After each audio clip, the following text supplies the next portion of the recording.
오늘 본문에는 이제 먼저 세례 요한이 등장합니다. 자, 세례 요한이 등장하고 6개월 후에 또 예수님께서 한 그 정도 돼서 또 등장을 하시죠. 자, 세례 요한이 등장했던 이 시대는 오늘 본문에 보니까 어떤 시대인가 간략하게 지금 얘기하고 있는데요. 자, 1절과 2절을 보시면은 디베르 황제가 통치한 지 15해, 그리고 본디오 빌라도가 유대의 총독으로 있고, 헤롯이 갈릴리의 분봉왕으로 있고, 그 동생 빌립이 이둘의 또 드라고니 지방의 분봉왕으로, 또 루사니아가 아빌레네의 분봉왕으로, 이렇게 뭐 우리가 잘 알지 못한 빌라도 정도는 들어본 이름, 또 헤롯 들어봤는데 다른 사람 이름은 잘 들어보지 못했습니다. 이렇게 유대 또 이스라엘 그 크지 않은 그런 주변 지역에 이렇게 분봉왕들이 참 많았습니다. 분봉왕이라는 얘기는 작은 왕, 4분의 1 왕이다 해가지고 어떤 지역을 통치하는 로마 황제의 어떤 그런 힘을 받아서 지역을 통치하는 그런 왕들이다 생각하시면 됩니다. 자, 또 2절 보니까 이 당시 종교적으로는 안나스와 가야바가 대제사장으로 있을 때다라고 기록하고 있습니다. 자, 여러분 어떻습니까? 이 시대가 좀 평안한 시대였을까요? 아니면 좀 혼란스럽고 좀 어지러운 시대였을까요? 이것만 읽어서는 잘 모를 수도 있는데 조금 생각해 보면은 왕이 지역마다 다 있다 보니까 서로 어떤 권력 다툼이 있었던 그런 시대다라는 것을 우리가 볼 수 있습니다. 또 이제 대제사장 안나스와 가야바, 우리가 알고 있는 것처럼 대제사장은 시대에 몇 명이 있어야 되죠? 몇 명입니까? 한 시대에 한 명입니다. 한 시대에 한 명인데 지금 안나스와 가야바 두 사람이 대제사장으로 지금 있습니다. 안나스와 가야바는 서로 장인 사위와 장인 사이입니다. 그래서 이 정치적으로도 참 많이 혼란스럽고 뭔가 이렇게 이 권력 욕심이 있는 사람들이 어디 로마에게 힘을 얻어서 로마에 결탁해서 그렇게 백성들을 괴롭히는 시대. 종교적으로도 대제사장이 한 명이어야 되는데 두 명이나 있으면서 이 권력과 결탁해서 참 어떤 부패하고, 그래서 백성들은 참 삶이 힘들고 곤고하고 한 그런 시대다라고 우리가 요 1, 2절만 읽어도 조금 와닿을 수가 있습니다. 자, 정치인들도 이렇게 타락하고 저 힘을 가지고 권력을 가지고 백성들을 어렵게 하고, 또 종교 지도자들도 이렇게 타락했으니 백성들의 삶이 어떨까요? 백성들의 삶도 참 팍팍하고 그 타락과 그런 어떤 싸움이 백성들에게까지도 분명히 전해졌을 것입니다. 불보듯 뻔합니다. 그래서 있는 사람은, 백성들도 이제 있는 사람은 더 가지려고 하고, 많이 먹는 사람은 더 많이 먹으려고 하고, 서로 뺏으려고 하는 그런 부분이 분명히 위로부터 그대로 흘러왔을 것입니다. 관리들은 또 특별히 이제 세리들이 나오는데요. 정한 세금 이외에도 거두면서 그 힘든 팍팍한 백성들의 삶이 더 힘들고 어려워지지 않았을까 생각합니다. 또 하나의 관리라고 할 수 있는 군인들, 이 군인들은 자기가 갖고 있는 칼이 있다고 해서, 칼과 창이 있다고 해서, 힘이 있다고 해서 백성들을 괴롭히고 또 거짓으로 속여서 강탈하고 뇌물을 받아서 돈 있는 사람들한테는 좀 잘 봐주고 돈 없는 사람은 더 힘들어지고 하는 그런 백성들의 삶도 곤고하고 괴롭고 힘겨운 삶이었다. 총체적인 혼란과 총체적인 어떤 부패와 타락이 있었던 시대였다라는 것을 볼 수가 있습니다. 자, 이런 상황에서 이 시대에 가장 필요한 것이 그러면 뭘까요? 경제적인 성장이 필요합니까? 문화적인 어떤 그런 성장이 필요합니까? 아니면 인문학이 필요합니까? 과학의 문명이 필요합니까? 이 시대에 정말 필요한 것이 뭘까요? 이런 시대에 필요한 것이 무엇일까? 이런 상황에서 바로 세례 요한이 등장을 하는 겁니다. 자, 우리 세례 요한이 등장할 수밖에 없었던 시대였다. 우리 한번 2절과 3절을 같이 읽어볼까요? 자, 2절과 3절 같이 읽겠습니다. 시작. 안나스와 가야바가 대제사장으로 있을 때에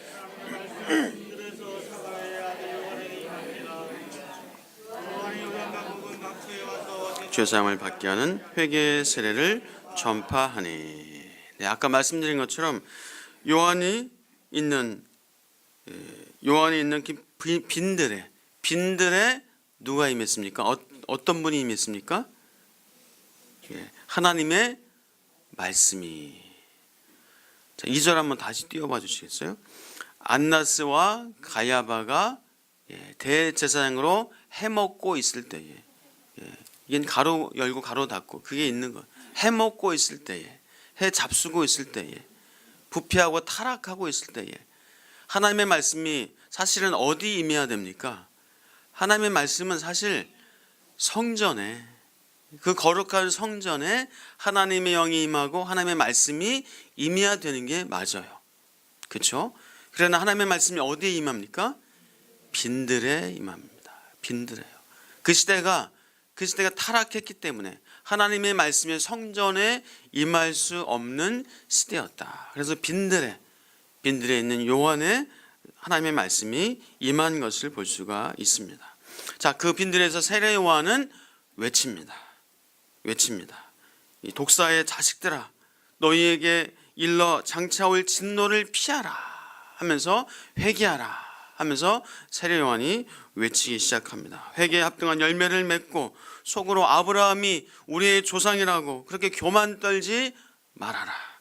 하나님이 능히 이 돌들로도 아브라함의 자손이 되게 하실 수 있는 분이시다. 너희들이 아브라함의 자손이라고 그렇게 교만하지 말아라. 이미 도끼가 나무 뿌리에 놓였으니 좋은 열매 맺지 아니하는 나무마다 찍혀 불에 던져질 것이다 라고 회개를 외치니까 무리들이, 백성들이 두려워합니다. 이게 무슨 말인가? 우리가 그러면 무엇을 하리이까? 라고 묻습니다. 그때 옷 2벌 있는 자는 그 한 벌을 나눠줄 것이다. 먹을 것이 있는 자도 나누어질 것이다. 이제 더 챙기고 남의 것을 빼앗고 싸우고 했었던 백성들의 삶에도 세례 요한이 그렇게 선포합니다. 세리들에게도 받고자 하는 그 세금 부과된 외에도 외에 받는 것을 거두지 말아라. 군인들에게도 얘기합니다. 사람에게 강탈하지 말고 거짓으로 고발하지 말고 받는 급료를 족한 줄로 여겨라 하면서 그렇게 세례 요한이 아주 강력하게 회개할 것을 촉구합니다. 자, 회개에 합당한 열매를 맺고 좋은 열매를 맺어야 한다라고 세례 요한이 외칩니다. 자, 그래서 그 당시에 가장 필요한 것은 바로 경제적인 부흥도 아니요, 문화적인 발전도 아니요, 인문학도 아니요. 그 당시에 가장 필요한 것은 바로 회개였다.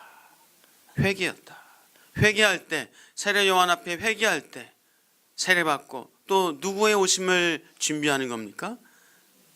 예수 그리스도의 오심을, 메시아의 오심을 준비하라 라고 그 하나님의 말씀이 필요했던 그 시대였습니다.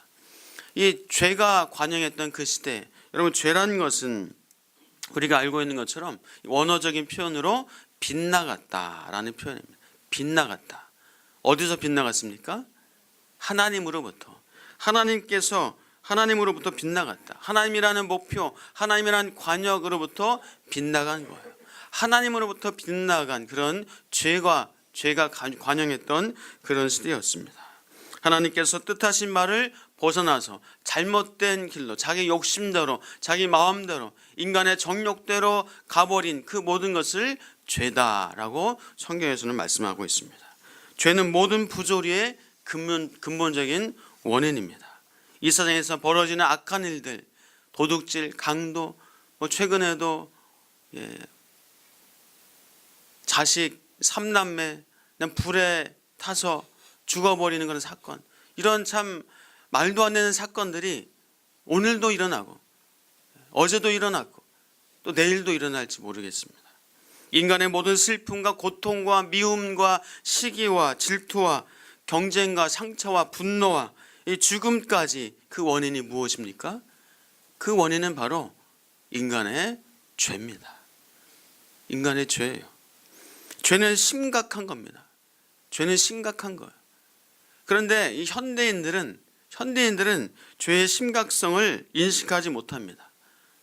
세상 사람들은 죄를 무시합니다. 죄를 실체가 아닌 어떤 허상으로 생각합니다. 죄로부터 책임을 회피하려는 다른 시도를 합니다. 죄가 얼마나 심각한지 모르기 때문에 세상 사람들은 망할 때까지 끝까지 가버립니다. 경고음이 울려도 듣지 않습니다. 들으려고 하지 않습니다. 내가 왜 나만 가지고 그래? 남들 다 아는데 요즘 그것 가지고 뭐라고 나한테 그래? 내가 얼마나 큰 잘못했냐고. 나한테 신경 쓰지 마. 내가 알아서 할 테니까 하면서 죄의 의식도 하지 못하고 죄의 심각성을 알지 못하고 그렇게 죄로 치닫고 있습니다. 사람들은 죄인이 아니라는 잘못된 의식을 가지고 있습니다. 스스로 자기 생각, 고집, 의에 빠져버립니다. 죄의 깊이 숨어버립니다. 그래서 그 죄로 말미암아 이런저런 많은 중독에 빠져버립니다. 알코올 중독, 마약 중독, 게임 중독, 쇼핑 중독, 다양한 많은 현대 중독에 빠져버립니다. 우리 믿는 사람도 이 죄에 대해서 대수롭지 않게 안일하게 그렇게 대해서는 결코 안 될 줄 압니다. 세상 속에서 살아가면서 저 사람은 괜찮은 사람이야, 나이스한 사람이야 라고 하는 그런 말을 들으려고 나의 어떤 신앙을 좀 숨기기도 하고 그것을 드러내고 말하는 것을 안 하고 세상 사람들과 섞여서 그렇게 살아가는 어떤 그런 모습이 혹시 우리에게도 있지 않나 라는 생각을 해봐야 합니다. 우리 역시도 그리스도인 역시도 이 죄의 심각성을 알아야 합니다. 죄를 제하려고 하는 그 마음과 의지를 가져야 합니다. 내 안에 있는 죄를 그대로 내버려 두어서는 안 된다는 겁니다. 사랑하는 여러분, 그 죄는 결국 우리의 삶을 힘겹게 하고 아프게 하고 가정을 아프게 하고 공동체를 아프게 하고 우리 살아가는 그런 삶에서 하나님이 주시는 풍성한 은혜를 맛볼 수 없는 그런 죄의 것을 우리가 분명히 인지해야 합니다. 죄의 힘은 강력합니다. 죄는 강력해서 우리가 저항하기 참 어렵습니다. 죄가 우리를 끌고 갑니다. 죄의 종노릇 해버리게 만들어버립니다. 죄가 나를 지배하려고 합니다. 죄에 대해서는 누구도 장담할 수 없습니다. 죄를 짓지 않을 수 있다고 장담할 수 있는 사람은 아무도 없습니다. 죄는 계속해서 반복하게 만들어버립니다. 한 번 하면 또 하게 하고 한 번 클릭하면 또 클릭하게 만들어버리고 한 번 열려지면 두 번, 세 번 열려지는 것이 죄의 현실입니다. 죄는 그래서 우리가 죄의 종로로 타면서 말로 죄를 범하기도 합니다. 다른 사람에 대해서 나쁘게 말하기도 하고 인격을 무시하고 자기 중심적인 말을 합니다. 상처 주는 말을 하고 까칠한 말을 하고 부정적인 말을 하고 독한 말을 하고 싸우려고 하고 괴롭게 하는 말을 나도 모르게 인식을 하면서도 해버립니다. 자기 욕심대로 생각해버립니다. 내 욕심과 내 교만과 내 생각대로 해버립니다. 그리고 죄를 저질러 버립니다. 우리는 내가 죄의 본성을 가진 존재라는 사실을 분명히 인식해야 합니다. 그리고 주님, 나를 도와주시옵소서. 주님, 이 죄로부터 나를 구원해 주시옵소서. 이 손을 잡아달라고, 나를 도와달라고 우리는 손을 주님께 내밀어야 합니다. 내 마음의 문을 열고 나를 이 죄에서 끄집어 달라고 주님께 구원을 요청해야 합니다. 하나님은 가증한 죄를 싫어하시고 미워하십니다. 우리 존재 자체를 싫어하시고 미워하시는 것이 아니라 그 죄를 싫어하시고 미워하십니다. 그러므로 우리는 주님께 도움을 구하면 됩니다. 도움을 구할 때 또 죄를 이길 수 있는 그 은혜를 주님께서 베풀어 주실 줄 믿습니다. 세례 요한의 외침, 회개하라고 외쳤던 그 외침. 그래서 많은 사람들이 회개를 시작합니다. 회개하기 시작했습니다. 세례 요한에게 물로 세례를 받기 시작했습니다. 회개하면서 이제 부흥의 역사가 시작되었다고 말할 수 있습니다.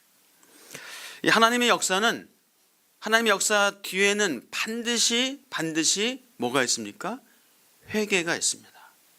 하나님의 역사 뒤에는 반드시 회개가 있어요. 이 평양 대부흥의 역사 우리가 많이 들어서 알고 있습니다. 선교사님이 조선 사람들 무지하고 가난하고 못 배웠다고 내가 조선 사람들을 무시했습니다 라고 선교사님이 회개하고 고백한 그 회개 고백으로 말미암아 많은 사람들이 다 같이 회개하게 되고, 나도 이런 죄를 졌습니다, 나도 거짓말을 했습니다, 나도 누구의 것을 훔쳤습니다 하면서 죄를 고백하고 회개하면서 평양 대부흥의 역사가 일어났고, 그 후에 계속 3.1운동, 독립운동, 그런 역사가 일어나고 한국의 독립이 결국 이루어진 것을 우리는 역사를 통해서 봐야 합니다. 500년 전 이 종교개혁 당시에 이 스코틀랜드에도 대부흥이 있었습니다. 그 회개 역사가 일어났습니다. 그러자 이 공장의 근로자들이 회개하면서 어떤 일이 벌어졌냐면요, 이 훔쳐갔던 공장의 물건들, 공장 근로자들이 하나씩 두 개씩 이 공장에 있는 물건들을 훔쳐갔는데 이것을 다시 갖고 돌아오기 시작했어요. 갖고 돌아왔는데 그것이 돌아온 것이 너무 많으니까 창고를 지어야 될 때, 창고를 2개, 3개 많이 지어야 될 정도로 그렇게 많은 것이 돌아왔다고 합니다. 그 당시에 술집 사창가들이 없어지고 줄지어서 문을 닫았다고 합니다. 폭력과 강도와 절도 사건들이 급격하게 줄어드니까 이 경찰이 할 일이 없어졌다고 합니다. 심지어는 이 사람들이 나귀를 구박하고 나귀를 구박했던 그 나귀를 부어잡고 형제여 미안합니다. 형제여 미안합니다. 내가 잘못했으니 용서해 달라고 나귀를 붙잡고 그렇게 회개할 정도로 그렇게 회개가 일어났었던 그런 스코틀랜드의 대부흥의 역사가 있었습니다. 사랑하는 여러분, 이 회개하는 것은 나의 모습을 인정하는 겁니다. 회개하는 것은 항복하는 겁니다. 하나님 앞에 두 손 들고 항복하는 겁니다. 회개하는 것은 마음의 문을 여는 것이고, 이 회개할 때 하나님께서 내 영혼 가운데 하나님의 은혜로, 하나님의 큰 은혜와 능력으로 채워주시는 역사가 있을 줄 믿습니다. 그래서 하나님의 역사는 반드시 회개가 필요합니다. 자, 세례 요한이 이렇게 회개를 외치고 했는데, 사실 세례 요한 후에 예수님께서 오셔서 사실은 더 강력한 말씀을 하셨어요. 세례 요한보다 오히려 더 강력한 회개를 촉구하셨어요. 너희 의가 서기관과 바리새인들보다 더 낫지 못하면 결코 천국에 들어가지 못하리라. 서기관과 바리새인들보다 그 의가 더 우월하지 않으면 천국에 들어갈 수 없다라고 외쳤습니다. 살인하지 말라고 너희가 들었으나 나는 너희에게 이르노니 형제에게 노하는 자마다 심판을 받게 될 것이다. 형제를 향해서 라가, 이 바보 멍충이, 형제를 향해서 욕하는 자는 공회에 잡혀가고 미련한 놈이라고 하는 자는 지옥불에 들어가게 될 것이다. 예수님께서는 오히려 더 강력한 말씀을 하셨어요. 또 간음하지 말라 하였다는 것을 너희가 들었으나 나는 너희에게 이르노니 음욕을 품고 여자를 보는 자마다 마음이 이미 간음한 것이다 라고 말씀하셨습니다. 너의 오른 눈이 너를 실족하게 하거든 빼어버리라. 그 하나 눈 없이 천국에 들어가는 것이 차라리 온몸에 있는 것을 가지고 지옥에 들어가는 것보다 낫지 않겠느냐라는 말씀을 했습니다. 내 오른손이 너를 실족하게 하거든 찍어내 버리라 말씀했습니다. 악한 자를 대적하지 말고 내 오른뺨을 치는 자에게 왼뺨을 돌려대고 너를 고발하여 속옷을 가지고 하는 자에게 겉옷까지도 가지게 하고 억지로 오리를 가져가고 하는 자에게 심리를 가져라. 너는 원수를 사랑하고 너희를 박해하는 자를 위해서 기도하라. 오히려 예수님께서는 세례 요한보다 더 강력한 회개를 촉구하시고 더 강력한 행위를 예수님께서는 더 말씀하셨습니다. 여러분, 우리가 오늘 이 본문에서 분명히 기억할 것은, 분명히 알아야 될 것은 세례 요한의 외침이 어떤 외침이었는가를 우리가 인식을 해야 됩니다. 자, 우리 시간이 많이 지났지만은 우리 15절 16절 한번 같이 볼까요? 15절과 16절입니다. 네, 시작. 요한을 혹 그리스도신가 심중에 생각하니 요한이 모든 사람에게 대답하여 이르되 나는 물로 너희에게 세례를 베풀거니와 나보다 능력이 많으신 이가 오시나니 나는 그의 신발끈을 풀기도 감당하지 못하겠노라. 그는 성령과 불로 너희에게 세례를 베푸실 것이요. 아멘. 자, 요한이 베푼 세례는 어떤 세례입니까? 물세례였습니다. 물세례였어요.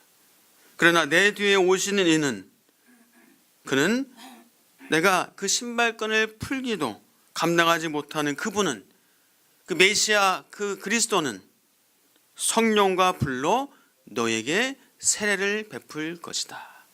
나는 물로 세례를 베풀지만 나와는 비교할 수 없는 그분은 성령과 불로 세례를 베풀 것이다. 사랑하는 여러분, 이게 무슨 얘기입니까?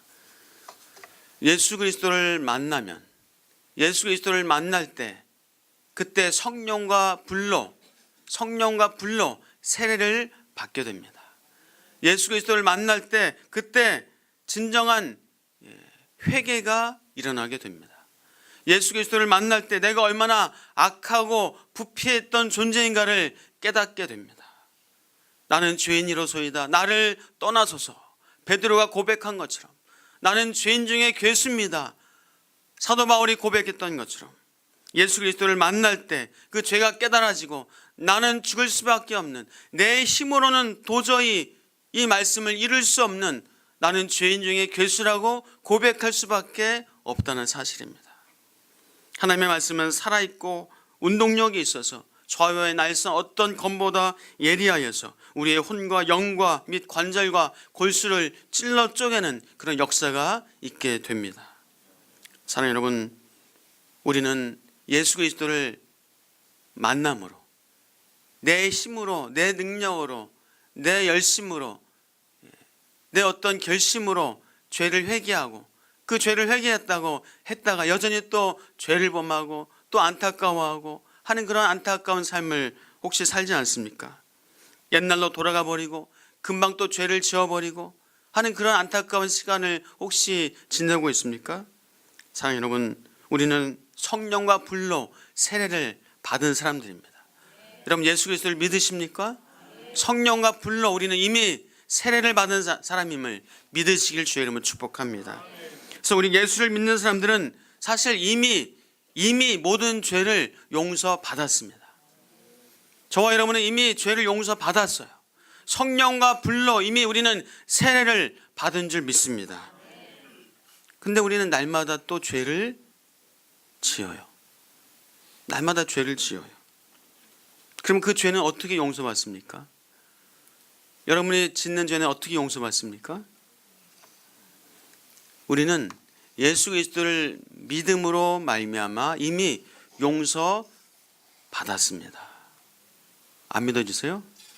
저와 여러분은 예수 그리스도로 말미암아 이미 용서받은 하나님의 자녀요, 주의 백성인 줄 믿으시길 주의 이름으로 축복합니다. 여러분 죄 짓고 살 수 있습니까? 죄 짓고 살 수 있어요? 그 죄를 가지고 계속 평안하게 즐겁게 행복하게 살 수 있습니까?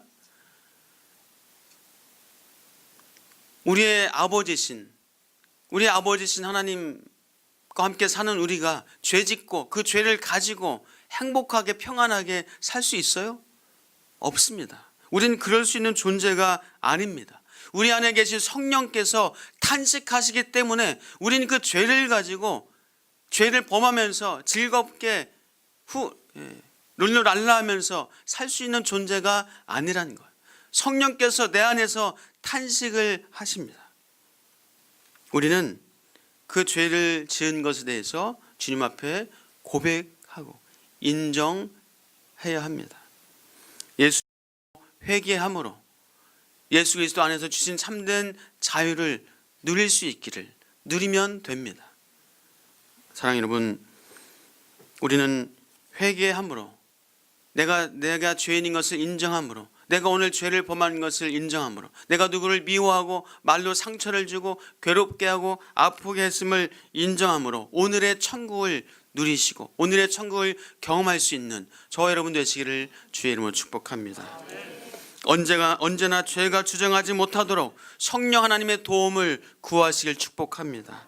내 삶을 구체적으로 말씀이 내 삶에서 구체적으로 실행되도록 늘 하나님의 은혜를 간구하시기를 주의 이름으로 축복합니다. 어떤 사람은 자기의 노력과 수양과 금식으로 죄를 이기려고 합니다. 그것은 물세례일 뿐입니다. 자기 노력으로 자기 의지로 이기려는 것은 물세례일 뿐입니다. 자신의 의지와 결단, 노력, 열심, 의일 뿐입니다. 전혀 우리가 필요 없다라고 하는 것은 아니지만 그러나 우리는 성령을 의지하여서 우리에게 부어주신 그 성령 세례, 그 불세례, 그 예수 그리스도를 의지하여서 나의 죄성을 고백하고 내가 지은 그 죄에 대해서 인정하고 성령 하나님의 도움을 구하실 수 있는 여러분의 삶이, 여러분의 하루하루의 삶이 되시기를 주의 이름으로 축복합니다. 사랑하는 여러분, 이제 말씀을 맺겠습니다. 죄를 이길 수 있는 저와 여러분 되시길 축복합니다. 말씀과 성령으로 충만하시기를 주의 이름으로 축복합니다. 예수의 영으로 충만하시기를 주의 이름으로 축복합니다. 예수 그리스도를 사모하시고 여러분 마음을 여시고 내 안에 있는 어리석음, 우매함, 내가 또 지었던 죄, 성령으로 그 죄를 또 태우시고 주님 앞에서 자유를 누리시는 저와 여러분 되시기를 주의 이름으로 축복합니다. 우리는 예수로 이미 죄가 해결받은 의인이라는 사실을 기억하실 축복합니다. 내가 그저께 범한 그 죄는 주님 앞에 인정하면 됩니다. 인정하고 주시는 그 자유를 누리시면서 사시면 됩니다. 우리는 이미 인생의 죄를 해결받은 자임을 기억하시고 사시길 주의 이름으로 축복합니다. 그 죄를 짓고서는 나는 살 수 없는 존재라는 사실을 기억하시길 축복합니다. 그 죄와 함께 같은 방에서 살 수 없는 자임을 기억하시길 축복합니다. 그 죄를 미워하시고 그 죄를 싫어하시고 예수 그리스도로 충만할 때 내 힘이 아니라 내 능력이 아니라 내 의지가 아니라 성령께서 그 죄를 이길 수 있게 내게 힘과 능력을 베풀어 주실 줄 믿습니다. 내 힘으로는 이길 수 없습니다. 내 의지로는 내 결단으로는 잠깐뿐입니다. 성령을 의지하시길, 물세례가 아니라 불세례를 의지하시기를 주의 이름으로 축복합니다. 우리는 최고의 인생을 선물 받았고 그 삶을 누릴 수 있는 하나님의 자녀입니다. 우리는 생명을 얻었고 더 풍성한 삶을 살 수 있는 특권과 은혜를 받은 자들입니다. 우리는 모든 것을 배설물로 여길 수 있는 그런 존재입니다. 하나님과 동행하는 삶 그 자체가, 하나님 그분 자체가 우리에게 가장 최고의 복이요 가장 존귀한 복이라는 사실을 우리는 고백하는 사람들입니다. 하나님은 죄하고는 비교할래야 할 수 없는, 하나님은 그런 강력하신 분이십니다. 하나님이 주시는 것들을 죄를 행함으로 하나님이 주시는 것들을 우리는 받지 못할 그런 존재가 아니고 하나님이 주시는 그 평안과 은혜와 능력을, 그 보배롭고 존귀한 삶을 살아갈 수 있는 그런 자격과 특권이 있는 자들입니다. 사랑하는 여러분, 오늘도 예수 그리스도의 영으로 충만하시길 주의 이름으로 축복합니다. 성령으로 충만하셔서 죄를 넉넉히 성령의 힘으로 이기시는 저와 여러분 되시기를 주의 이름으로 축복합니다. 우리 같이 찬양하고 함께